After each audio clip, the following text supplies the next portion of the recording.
October 6, 1875, Constantinople. A clerk sits in the Ministry of Finance staring at a ledger that will not balance. Outside, the mosques call the faithful to prayer. Inside, the Ottoman Empire is about to declare bankruptcy. History books will tell you the Ottomans collapsed because they lost wars. That is the comfortable lie. The truth is simpler and darker. They did not lose on the battlefield first. They lost in the balance sheet. The British Empire did not save them during the Crimean War. Britain hooked them on debt and then foreclosed on an entire civilization. Let us rewind 20 years earlier to see how the trap was built. The Ottoman Empire in 1850 stretched from Budapest to Baghdad. It was a kaleidoscope of languages, religions, and riches. The Sultan lived in palaces lined with jade and silk.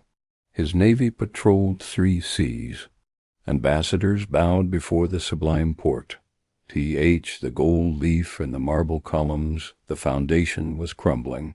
The treasury was hollow. Tax collection was chaotic. Corruption ran through every provincial government like rot through old wood. To the north, Russia was watching. Tsar Nicholas I called the Ottomans the sick man of Europe. He was not being poetic. He was stating a diagnosis. Russia wanted Constantinople. They wanted the warm water ports of the Black Sea. They wanted to break the Ottoman stranglehold on the route to the Mediterranean. For Britain, this was unacceptable. If Russia took Constantinople, they would dominate the trade routes to India. Britain's entire imperial system depended on controlling those sea lanes. So in 1853, when Russia invaded Ottoman territory, Britain and France decided to intervene. They called it an alliance. They called it saving a friend, but alliances cost money, and money always comes with strings. The Ottoman Sultan Abdülmecid I needed cash immediately. He had soldiers but no rifles. He had ships but no coal.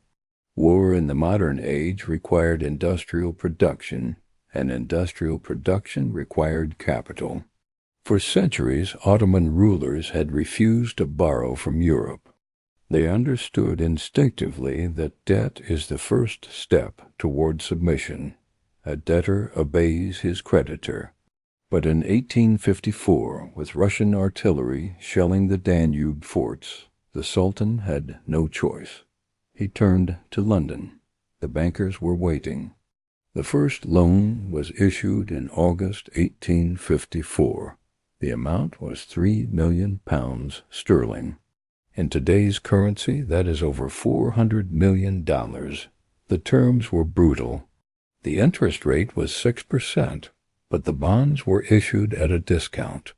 The Ottomans received only 80% of the face value. That meant they were paying interest on money they never actually got. It was a scam dressed up as friendship.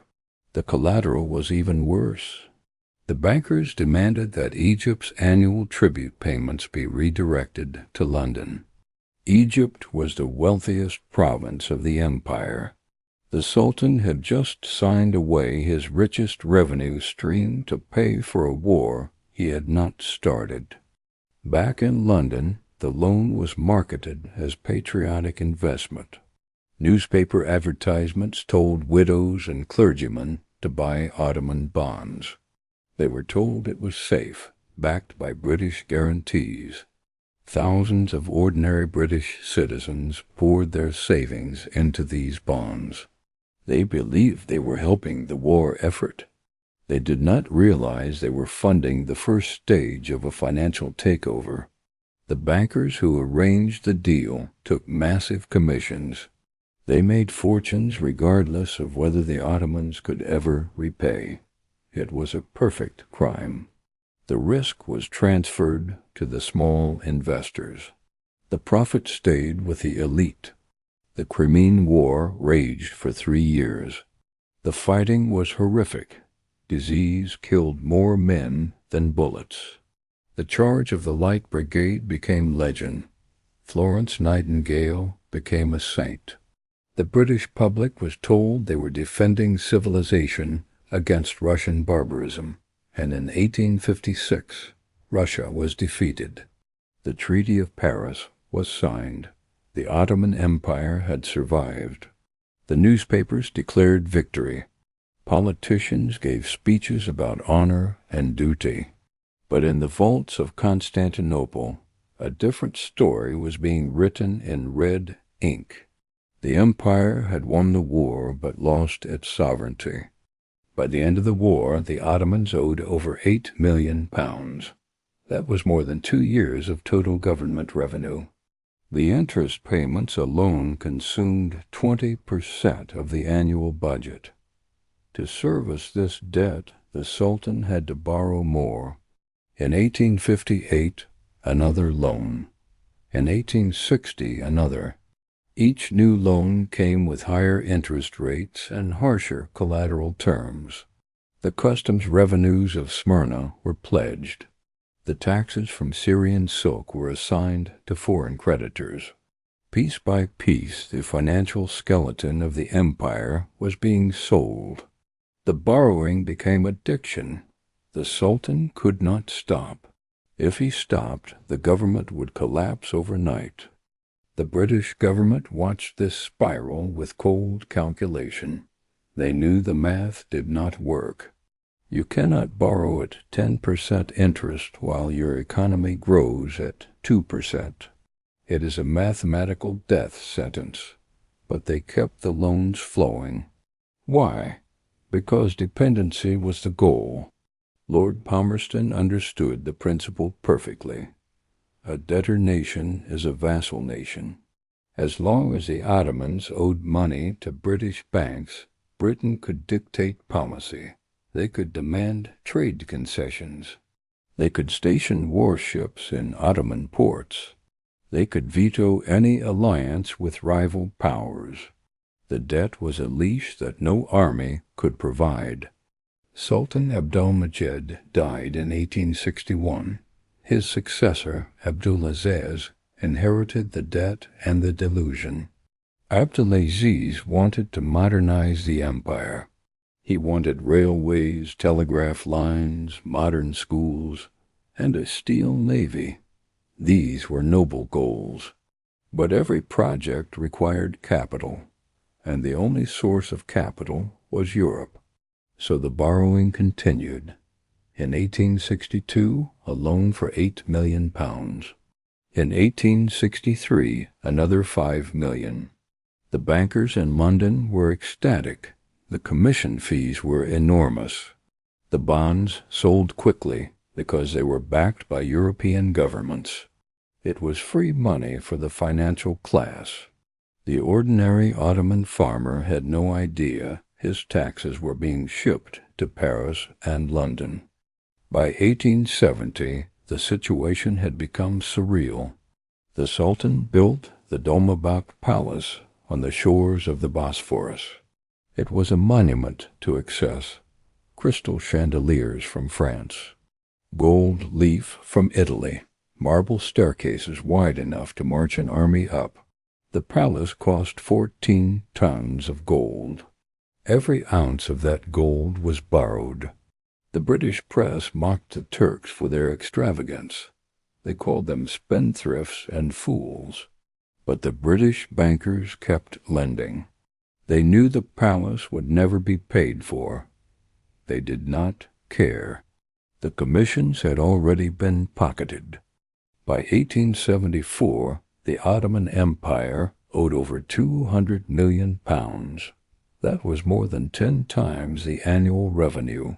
Half of every tax dollar collected went immediately to foreign creditors.